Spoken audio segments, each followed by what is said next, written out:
Everybody to today's webinar. We are speaking again with Craig C. Downer, wildlife ecologist, and the topic is Reserve Design Revisited.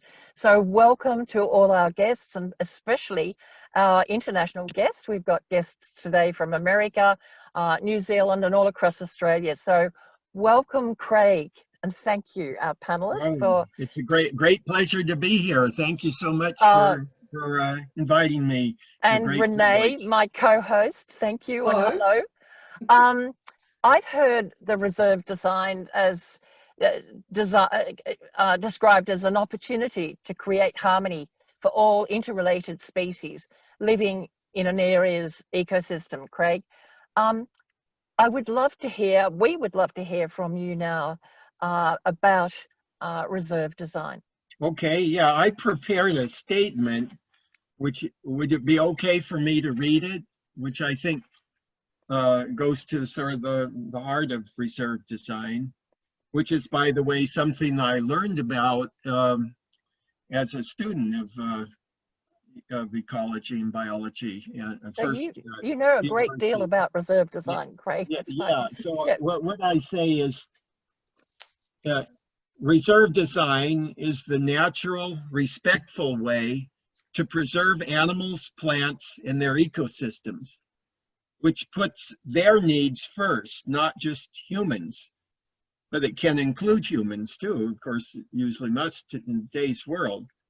And it shows respect for all species and allows them to show us the way forth for harmonious coexistence.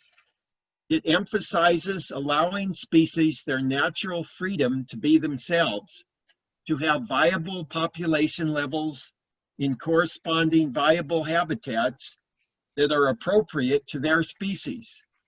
The goal is to allow the natural realization of their place or niche or role in the ecosystem at long-term viable population levels. With a well-tailored reserve design, this would result in the natural self-stabilization of their populations. In the case of the horse species, an ancient presence on Earth who contributes much that is positive to all of life when so allowed, this will be truly a win-win for everyone. You can go on to my GoFund site. I have a reserve design project called, it's on GoFundMe.com, and it's called MSTNGRESERVDESIGN, or you can also link it through my website, thewildhorseconspiracy.org, which is also the title of my book. I'll make sure all of that goes up as well on the YouTube channel. But so can you describe for us how reserve design works? Physically, what is it? What's the structure of reserve design? You have to study each area. That's why I say reserve design is an approach. It actually has been used for thousands of years. It goes back to the ancient Chinese, to the Incan emperors and the Zappa Inca, and employed a form of reserve design. They actually are very serious about preserving nature reserves and enforce their strictures against their violation very, very sternly. But you generally identify the goals that you want to achieve. You say, okay, I want to see the natural native species that are here be in balance, and have all the elements that contribute to their internal harmony and to their biodiversity. You say, well, I want to increase that. Or you want to say, well, I want it to be pretty natural, but I want it also to include certain species, say endangered species that are dwindling in other areas. So we will favor this reserve design to promote a certain plant or animal or a certain type of ecosystem that is disappearing from the earth. Or in the case of the Brumbies, the wild horses there in Australia, you could say, well, I want this to be a harmonious ecosystem that does not overly impact any of the more anciently derived species.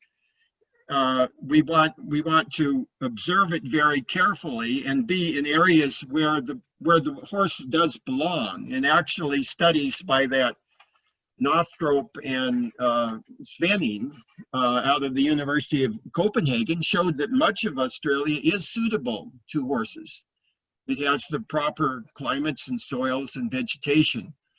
And then you said about saying, well, I'd like it to be a long-term viable population, not a population becomes inbred because its numbers are so small.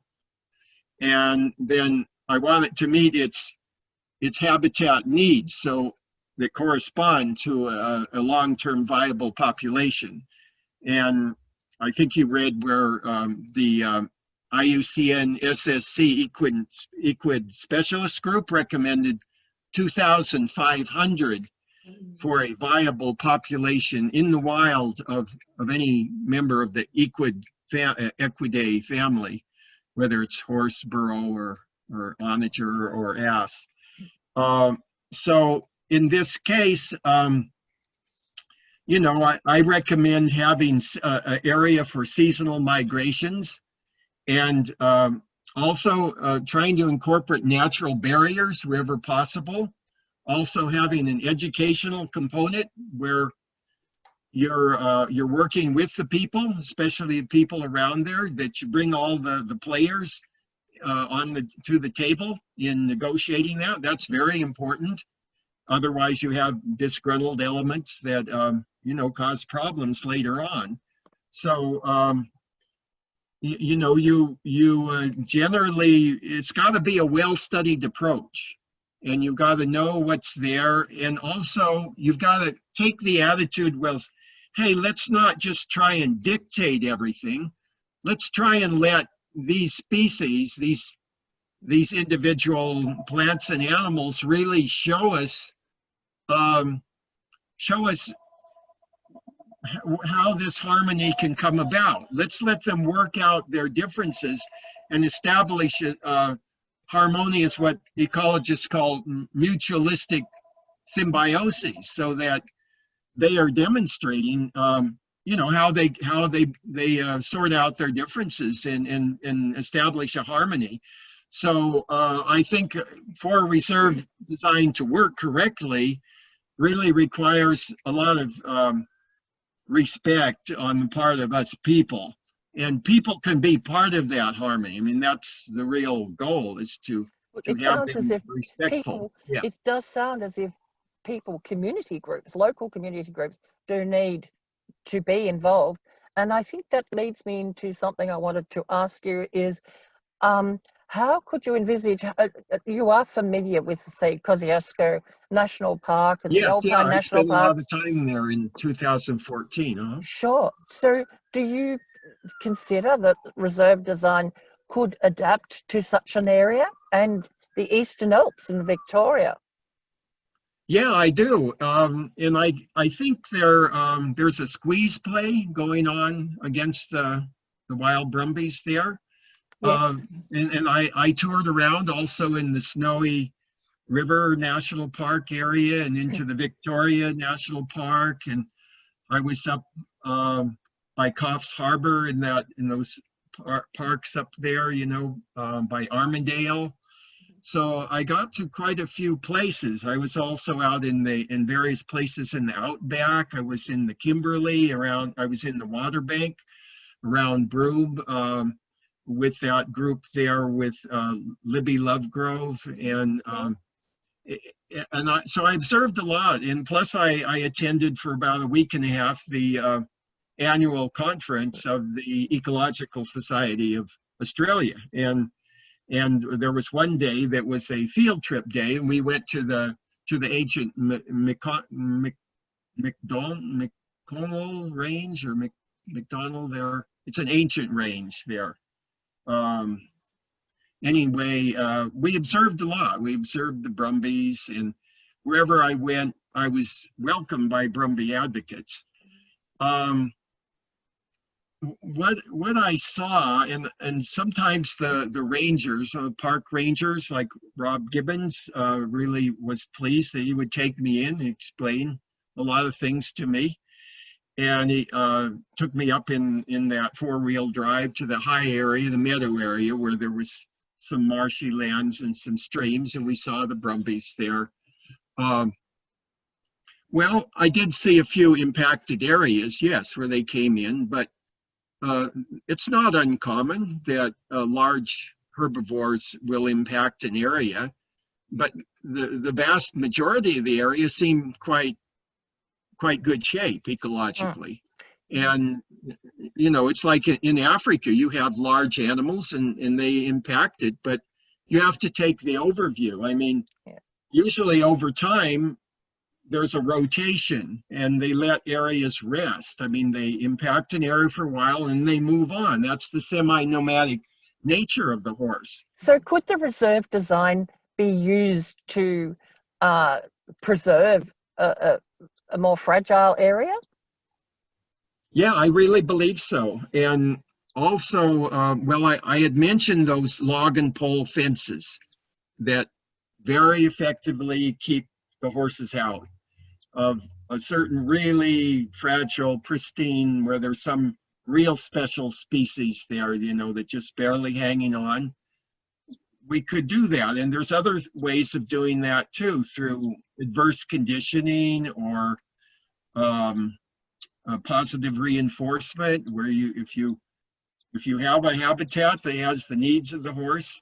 And another thing that I don't like in how these animals are regarded is they just sort of go in a prejudiced manner and say, well, the horse, they're just going to totally over reproduce and overrun everything, and they're going to destroy everything, you know, and that's a wrong attitude. It just doesn't gel well with reality. If you allow these animals to fill their niche, establish their mature social units, like their bands that they do with the patron, the leader stallion, the elder mare, they actually self-stabilize, especially when they fill the different bands, the different family groups, usually a harem type. When they fill their niche within an area, they self-stabilize as the resources are balanced out and kind of you know, come to a balance where they fill their niche. They actually kind of repulse each other, the different bands, and they learn to respect each other, their space. Another thing is that the mature family units, they actually repress the reproduction in the younger members. And so if you go in like here in the United States, where they go in and they gut a herd and disrupt those social units, then they leave all the like adolescents, like the teenagers, to run wild and reproduce, and they're just scrambling to survive. And that's true. Any impacted species will act that way, you know. Trophic cascade. So it's a matter of showing them respect and also recognizing all the positive contributions that horses make to ecosystems. And as I mentioned before, that has a lot to do with their different digestive system. They're post-gastric cecal digesters. They're not multi-stomach, pre-gastric ruminant digesters, as are so many of the animals that the Europeans brought, like cows, sheep, deer, and then let go, because that's what they were accustomed to, and they were trying to create, you know, Europe here in whether it's America or in Australia, you know, they were trying to do that. But I do recognize the real uniqueness of Australia.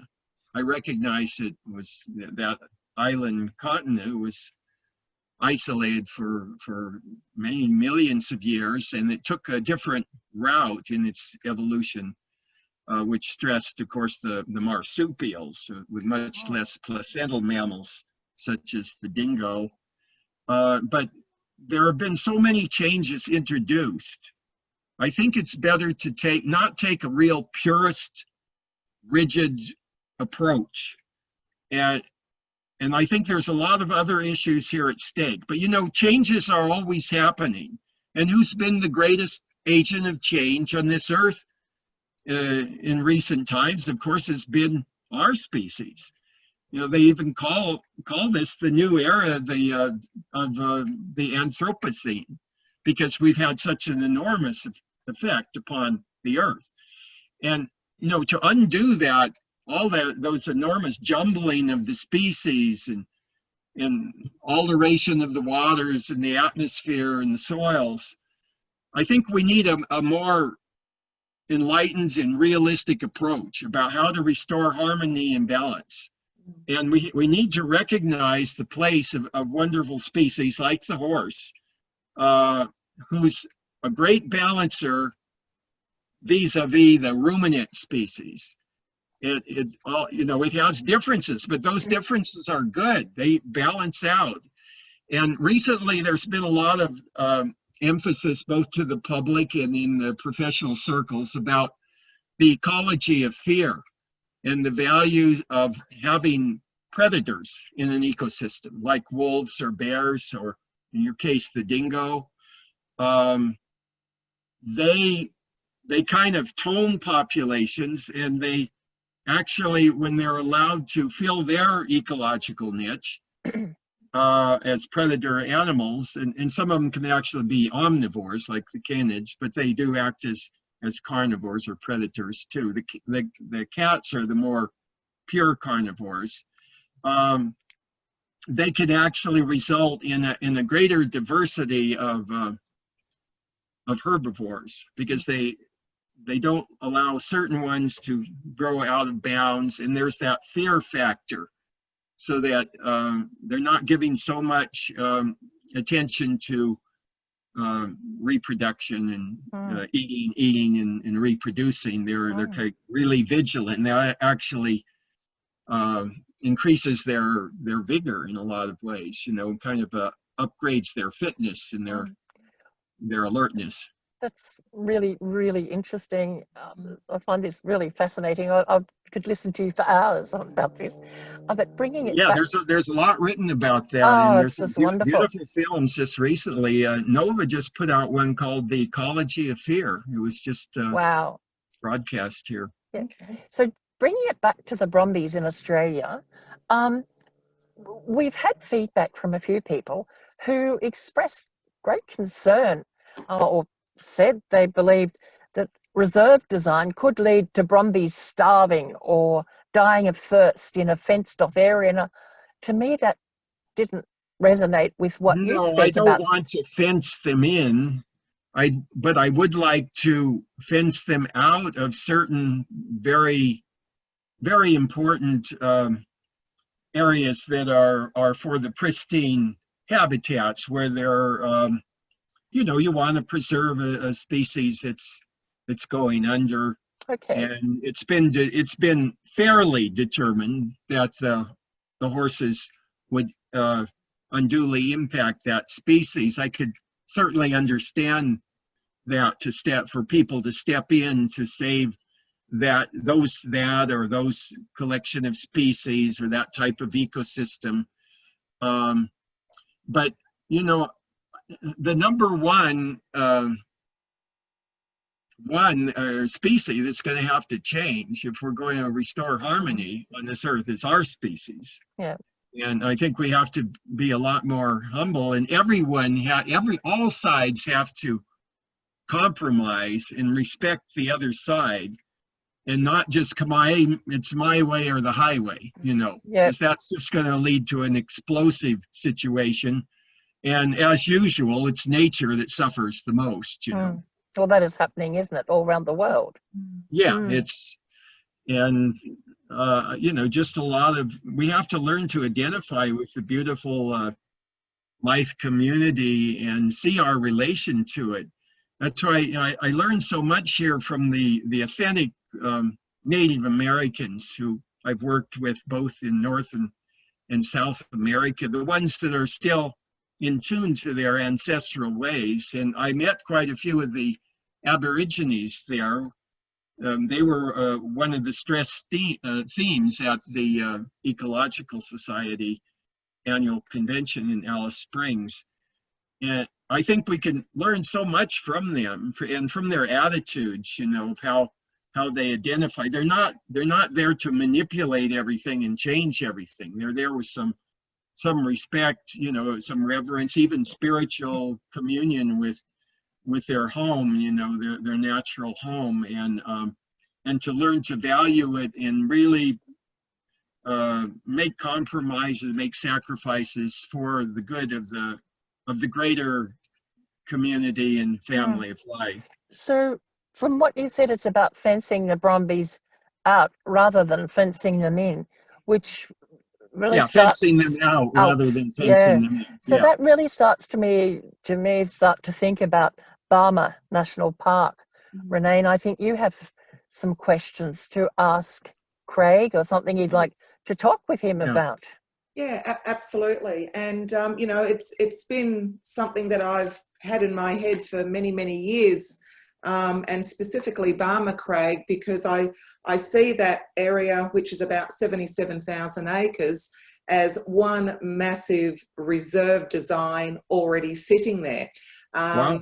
Yeah, you know, be that through natural barriers. For people that don't know, the area in Barmah, the national park up there, is completely flanked on one side by the Murray River, which separates Victoria to New South Wales. So that in itself is a huge, huge natural barrier. Oh yeah, I was there. I was at that river. Yeah, beautiful river. Yeah, well, that goes all the way down through to South Australia. So, but, you know, with Barmah, I mean, yeah, mostly it's a natural barrier, but there's quite a few man-made barriers that have occurred in Barmah. And that would be on the other side of the park, where it's all private property that adjoins the national park. And obviously along there, fences have been constructed to keep people's, you know, livestock and that in their property. And getting in and out of the national park, they have installed cattle grids to stop, you know, cattle or any other herbivore with a hoofed foot coming into the park, but also to stop leaving the park as well. So I guess my thing is with Barmah is that it does possess, you know, quite a few elements in your idea of reserve design and how you apply that. And I just see Barmah as almost, you know, a works in progress for the last 160 odd years that, you know, the Brumbies have been there. And, you know, I will say they are pretty much a self-regulating population. You know, I think back as early 1900s was their first somewhat of a estimate of population was around about the 100, and then they did a little bit more detail later on in 1995, and they estimated around, say, 200 to 300. But from what for such a vast area, that seems like a very sparse population. Well, that's what we all think as well. You know, that 77,000 acres to have, you know, maybe a couple of hundred Brumbies, and they've been in that area for well over 150 years. And did you say acres or hectares? Acres. Acres. Okay, acres. So that works out about if there's 250, that works out to about 300 acres per individual Brumby. That is not an overpopulation. I think they're coming to great terms with their habitat. Well, that's you know, an argument that I'm a firm believer on, and you know, so are many others. And where we're getting this overestimated population that they're causing a problem is a very, I mean, it's... I really think that is going on. And recently, with the help of an equine scientist, I published a popular article in the Horse Talk, New Zealand, which was aimed to expose that in the Kosciuszko National Park as being an extreme example of exaggerated Brumby numbers, just because of the leaps, the great leaps they took, and how they didn't gel well, or they weren't consistent with the earlier population estimates. They just suddenly took these huge leaps, and so I'm very suspect there's been some just deliberate efforts to make it look scientific, but really it's been distorted. Maybe through a population estimate program that allows them to do that and look legitimate, but actually isn't so. Yeah, but I mean, I really do feel very strong about Barmah in particular because of the amount of time that we've been able to spend up there and actually, see basically what a reserve design in action has been doing for the last 160 years.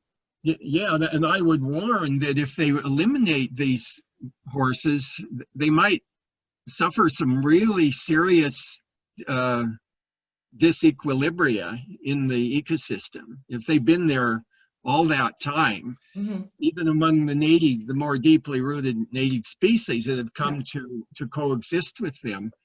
And one of the worries that that everyone should be particularly concerned about is catastrophic wildfires. And it's been proven that the horses are great at they're very mobile. They get around. They can handle the coarser vegetation, drier vegetation, because they don't as thoroughly fermented as the ruminants, and their droppings have more intact organic molecules. They absorb more moisture, and in general, they can help the other more delicate animals, including the ruminants. They're a balance to that, and the marsupials. So I like this Center for Compassionate conservation.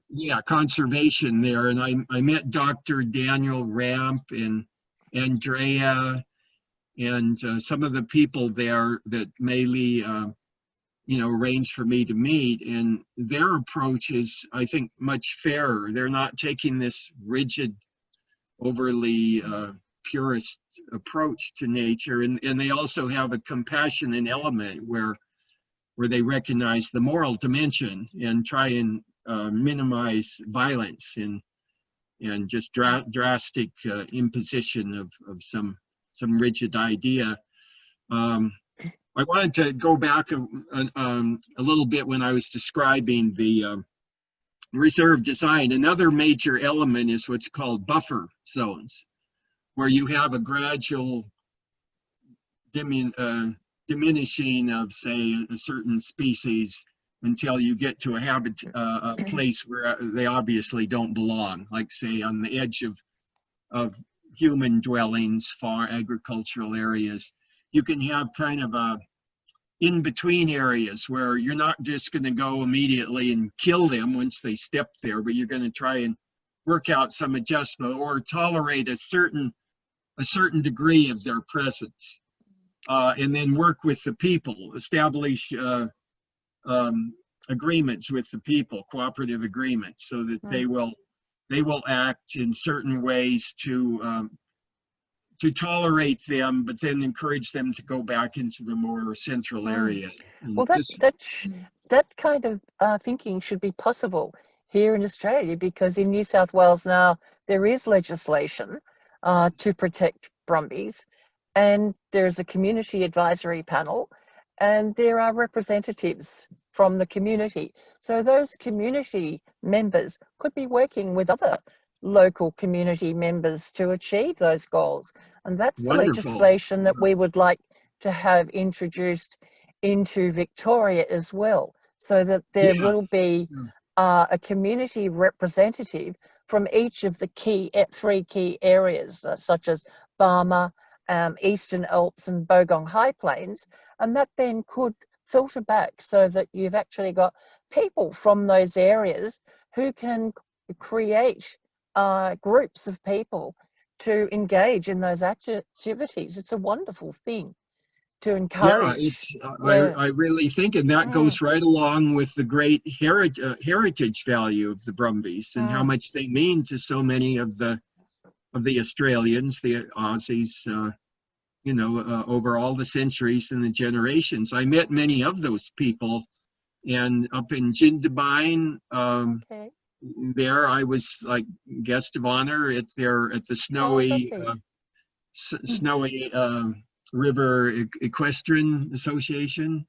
Really appreciated that and how much they valued these horses. They had a real relationship with them, and just loved seeing them out there, and believed they had many positive effects. And like, as I say, so many of those areas I went around with, I mean, very rarely would I see any serious disturbance of the habitat that was caused by the Brumbies.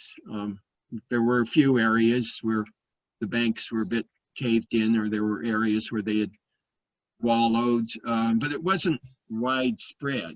As I say, they dispersed their pressure, their pressures over large areas. Yeah, Craig, I just want to ask you something else too, and obviously you would be the right person to answer this. And that's when these exclusion zones are fenced off, as you say, to protect certain sensitive areas or other native animals. Obviously, that's going to cause a bit of a restriction on be that food or water.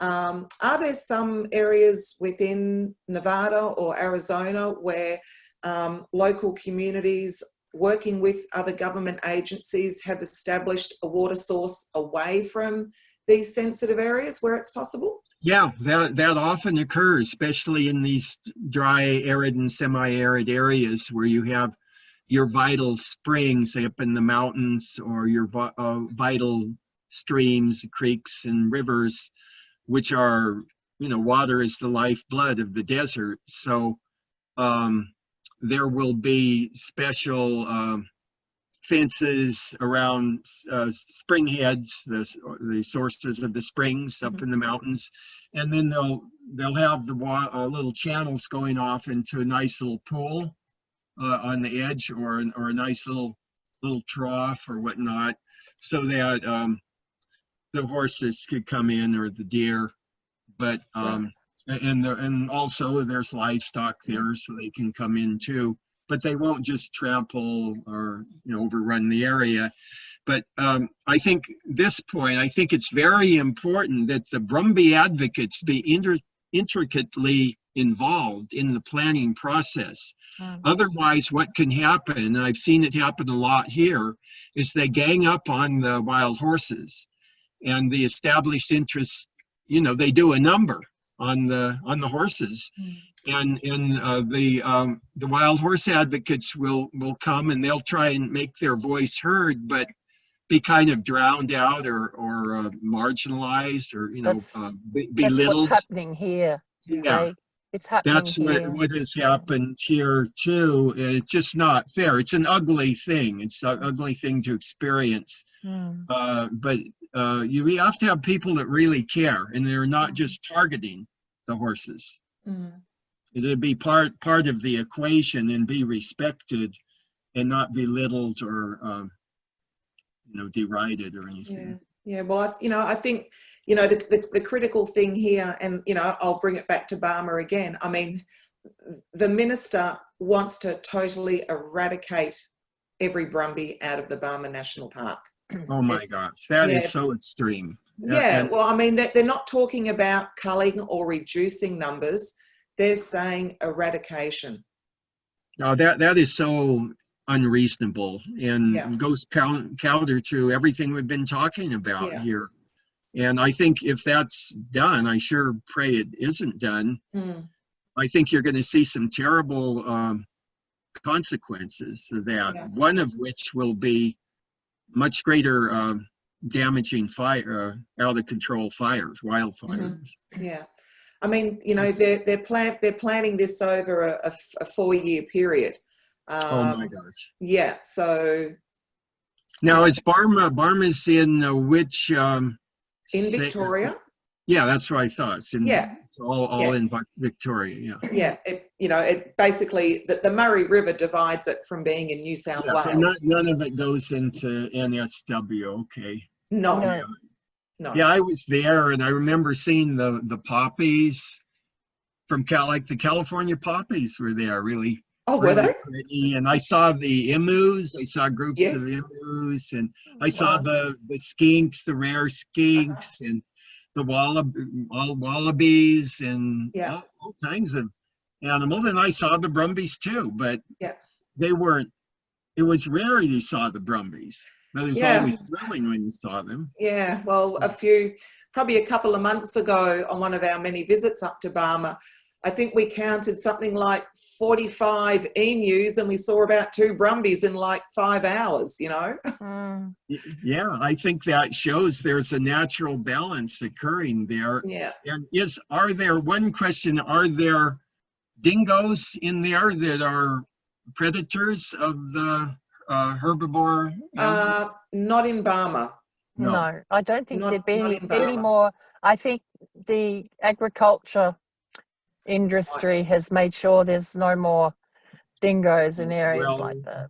I think that the predators I consider too, as you know, as I indicated earlier, is an important part of reserve design, because they tone populations, they keep any one species of their prey from becoming too numerous, and they just kind of keep a balance, and actually can result in a much greater biodiversity. Yeah, Now, here's the challenge. I think people just need to look at what's happening and not go in with all these narrow-minded, preconceived ideas and say, hey, let's learn from nature. Let's see how the plants and animals are working it out together, and then how we can restore the natural harmony in the soils and the watershed and in the pure air and everything. Yeah, well, you know, you asked about the dingoes, and our last visit up to Barma about 3 or 4 weeks ago was, very confronting. I counted over 60 1080 sites where 1080 baits had been marked and dropped in the national park. Wow, I'm very disturbed about that. Now, I did observe the dingoes in the Kosciuszko National Park. Yeah, you would Yeah. see them up And there. they seem to be not overrunning. There were a few dens here, and once in a while we'd see a Well, dingo. of course, the dingoes, the poisons industry like to call dingoes wild dogs. I mean, there is no doubt some feral dogs operating that has wreaked havoc, but the dingo is a top order land predator. So poisoning the dingo is going to bring about a breaking down in the biodiversity. So that's something that needs to be learned. That just seems so hypocritical that Absolutely. these authorities will target these couple species, the dingo and the brumby, in spite of all their adjustments. The very fact that they're there and becoming an integral part of the ecosystem shows there's something positive going on. And just to disregard that and target them through prejudice or bias because of your own vested interests, I think that's extremely remiss. And I hope that it can be countered. But you know, in the world, you just have to try and speak up. And when I was there in 2014, I wanted to be part of studies and policy making, and no, I never got any real support, but I did give proposals, and Well, I think there's a lot of I'm still willing to do that. You know. Okay, well, there's a lot more recognition happening nowadays about the value of dingoes, and there are some very large stations as we call them, large farms where, Yeah, I was on some of those. yeah, Angus Emmett is one person I can think of, comes to mind, where they totally banned any toxins on their property. So there Oh, is a wonderful. move to return back to a more natural environment. And of course, as you know, Ariane Wallach, who is a member of Compassionate Oh, yes, Conservation, yes, yeah. I also. attended the So webinar that she gave along with Scott Bexton. yeah, that's right. So I Mhm. think too this time we might, I think you were going to, I see we've got a couple of questions come through.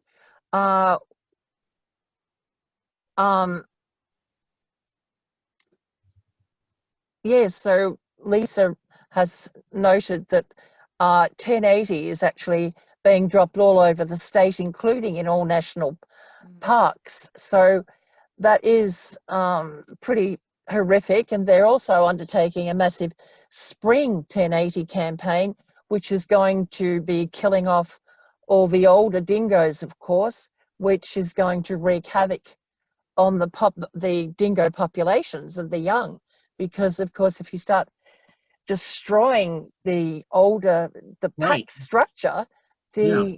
it's absolutely self-serving if it's dingoes that are the culprits for stock loss, then absolute counter effect is going to be achieved. Yeah, Because no control on the reproduction by the elders. no, Same that works in the horses too. It's those elder horses that repress the reproduction in the immature ones. And there Yeah. has been another question as well, whether the Barmer model could be applied to Cosi National Park, which I think we've looked at that, Craig, but Yeah. can you, Yeah. would you want to address that again? Yeah, The Barmer it's model? not far. The ecosystems are not that different. I would think that that could apply very well, the Barma model, Yeah. as an example of how you could have a self-stabilizing population. There's three elements I think you should go for when you're designing reserve design, say like for a Brumby containing ecosystem. You want it to be long-term genetically viable. You want it to be allowed to harmoniously adapt to the ecosystem.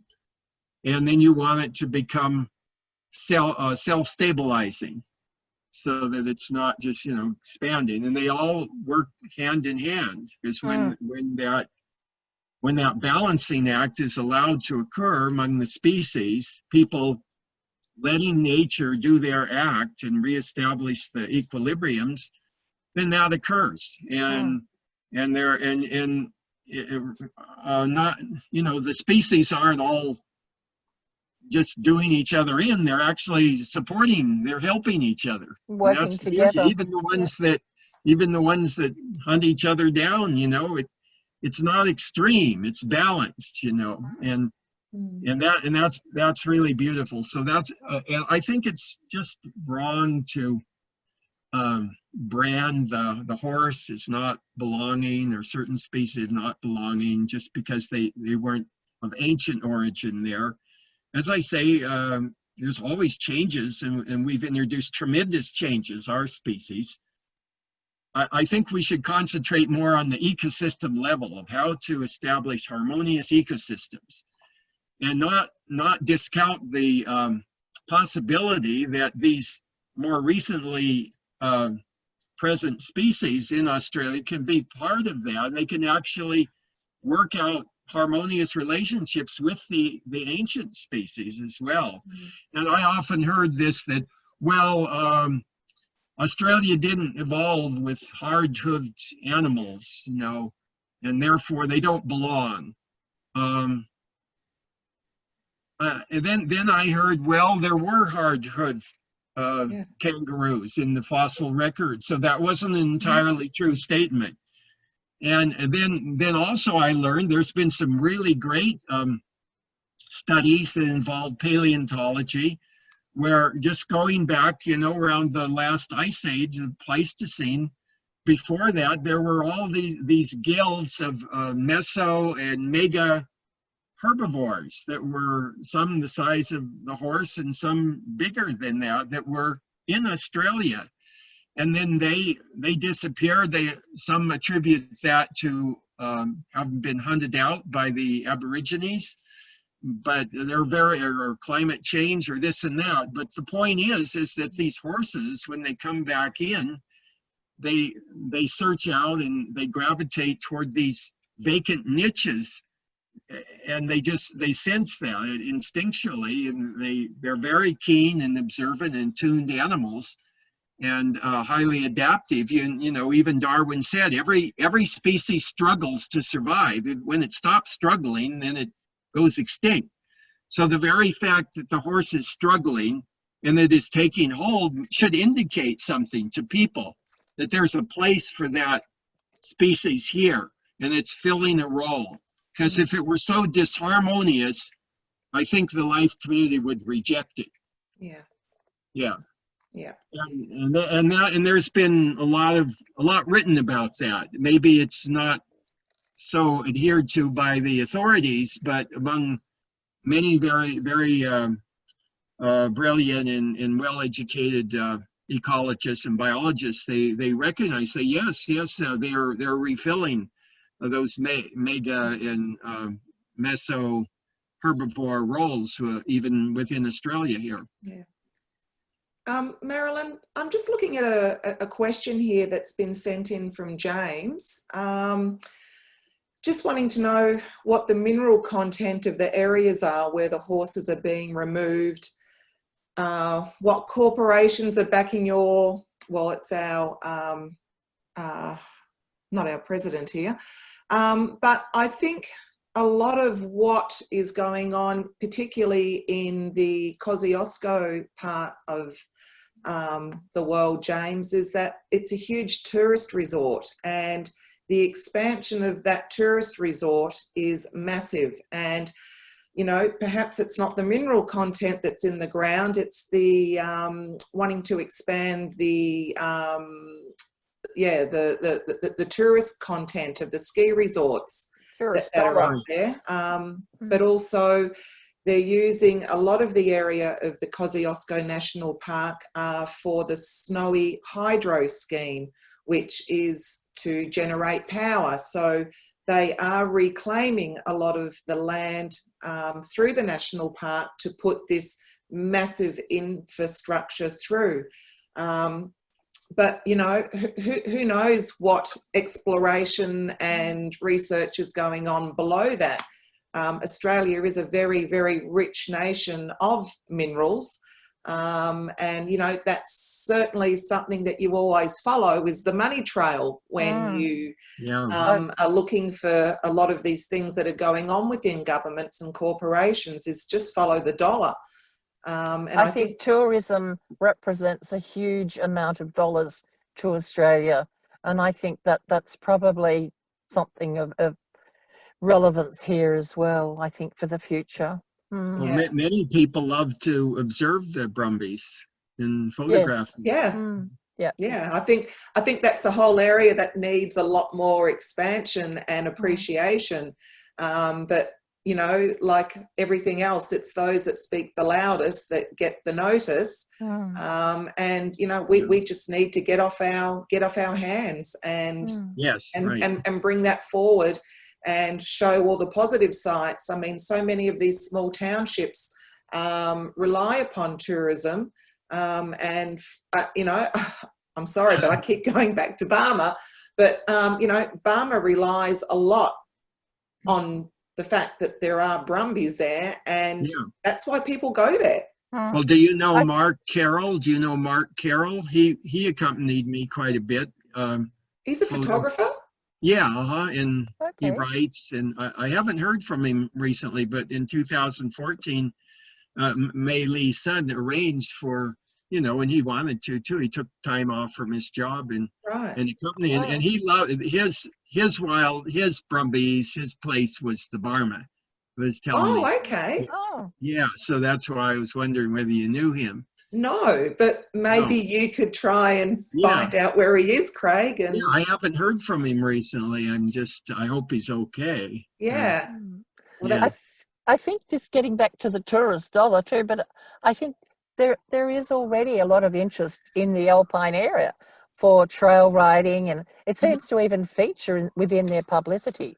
So goodness knows what development they have ear tagged for the Alpine Parks regions Yeah, we to want we need to get rid of balance. the Brumbies. We need defenders of nature, and we need people that say, yes, we must allow for people to enjoy too. So in all these things, it's just a question of reaching that respectful balance Sure.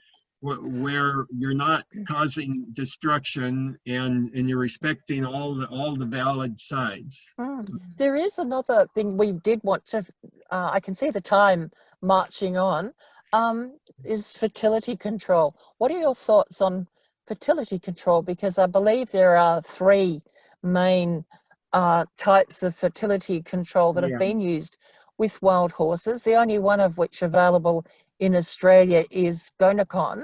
But what are your thoughts on PZP, Gonacon, and the other Oozite vaccine? What are your Yes, thoughts? I've been reading up just these last few days in preparation for this, and I'm very concerned about their adverse effects. All three of them. I think it's people tinkering with the intimate parts of the mares and causing a lot of anguish and suffering and social disruption. Yeah. And breaking down of the mature social units and interfering with the natural adaptation. In other words, it's people going in and domesticating what should be a wild, naturally living animal. And quite frankly, I consider it very Frankensteinian. Yeah, I can hear already some of those people who are pro fertility control saying, well, it's better than having the Brumbies shot. Yeah, but well, that's why I thought, I really did scratch my head a lot on this, and that's why I thought back to my wildlife courses at Berkeley, and I remembered reserve design as a strategy, where you design a reserve so that naturally self-stabilizing populations can occur without undue interference with their intrinsic nature and their physiology.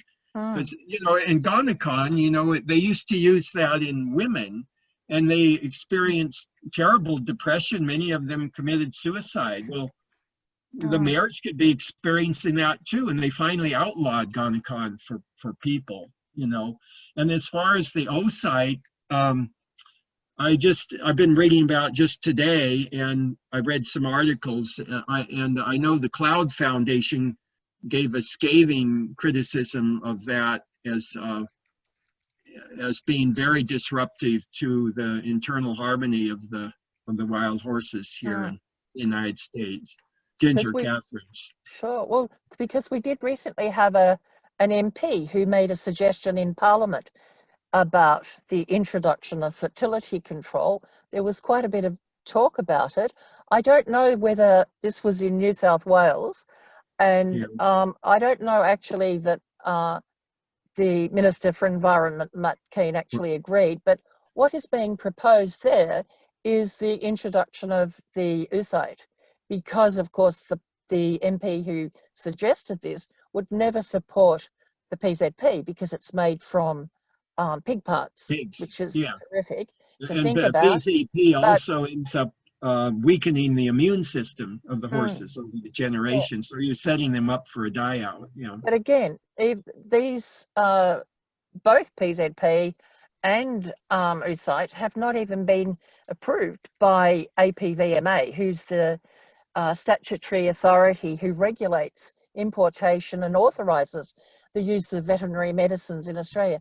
Neither have been approved or tested. And it's still very experimental here also, very experimental. Well, that could be years away. So that's a very iffy outcome of talks. That's just talks. I just see this as a road to domestication and just having little token showpiece populations and miserable suppressed animals who are no longer, they're prisoner animals. They're altered animals out So there. we do need to find a solution that can give us healthy wild living Right, Brumbies. and that's why Mustangs, I yeah. will stick by reserve design. It might require more sacrifice on the part of people and willingness to share, but I think it's the wholesome thing to do. It's the holistic thing to do.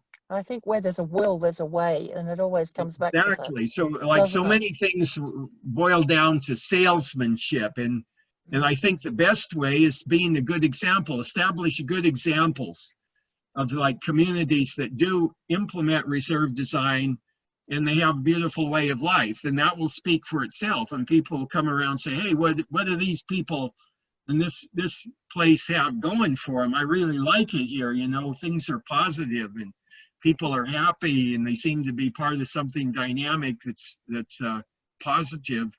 That will speak, you know, that'll speak for itself. You won't have to brainwash people about that. You know, it's just be a good example, just like in your own personal life. Be a good example, and then that will speak.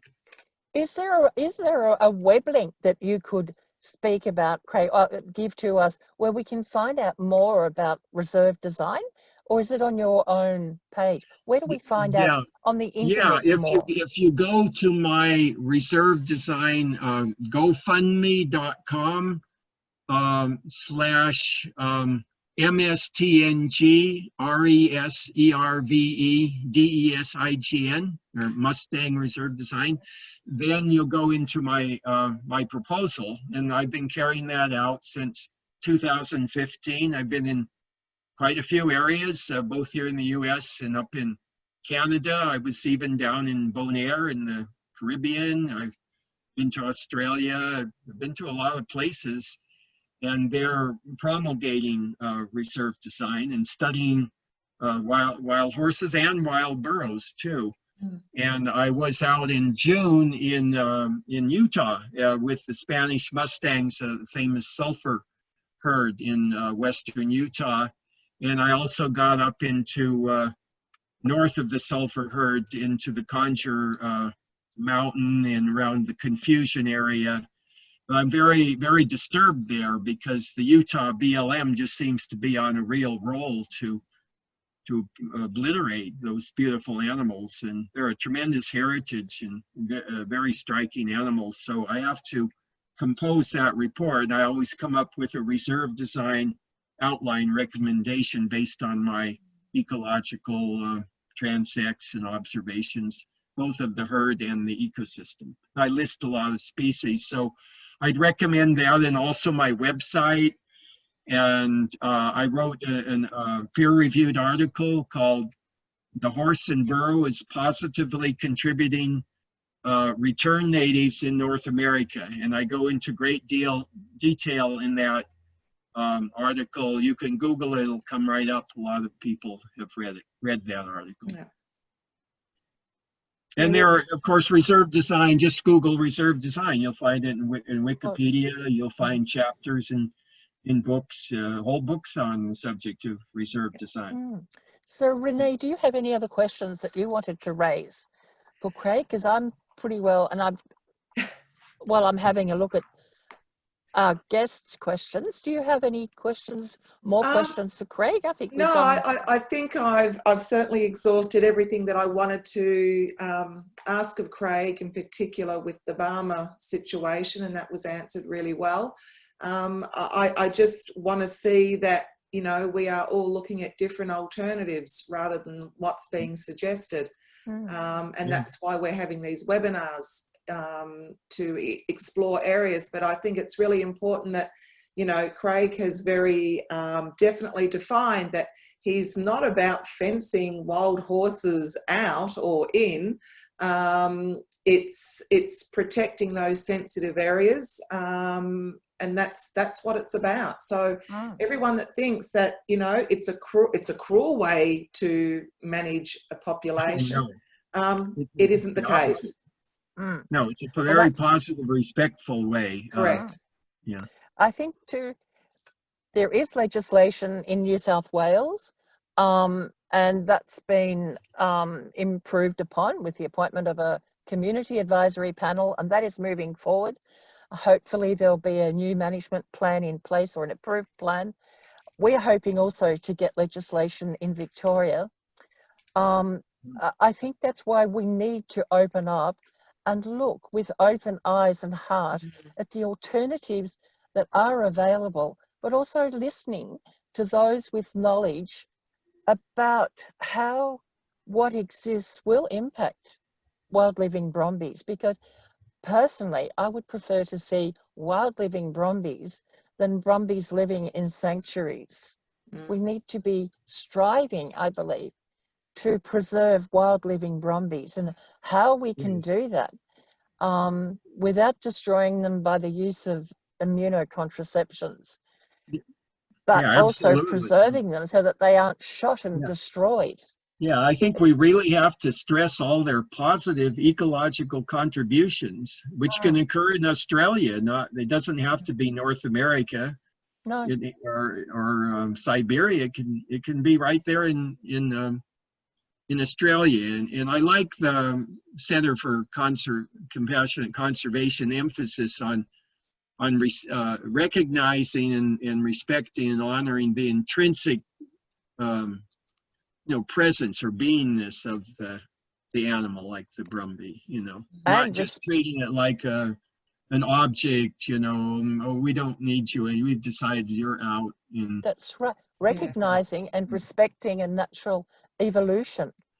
yeah, and their ancient history, and the fact that it's all there. All the world is tied together. It's really one big ecosystem, and there's always been changes. Sometimes there's major changes, but the thing is it readjusts and it keeps going on. And we all should identify with that. We should identify with the life of the earth.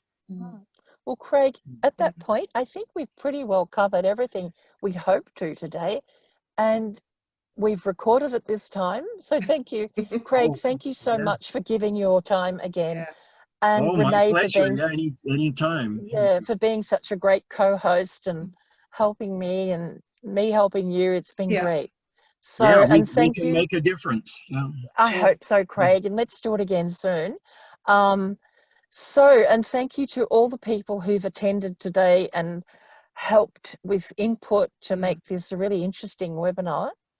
And bye, Craig, and talk soon, Renee, and talk soon, Sure will. Craig. Okay. Bye, Thanks, everybody. Craig. Bye. Yeah, thanks, Renee. Thanks. You're Carol. welcome. Bye. Take Bye. care. Bye. See. Right.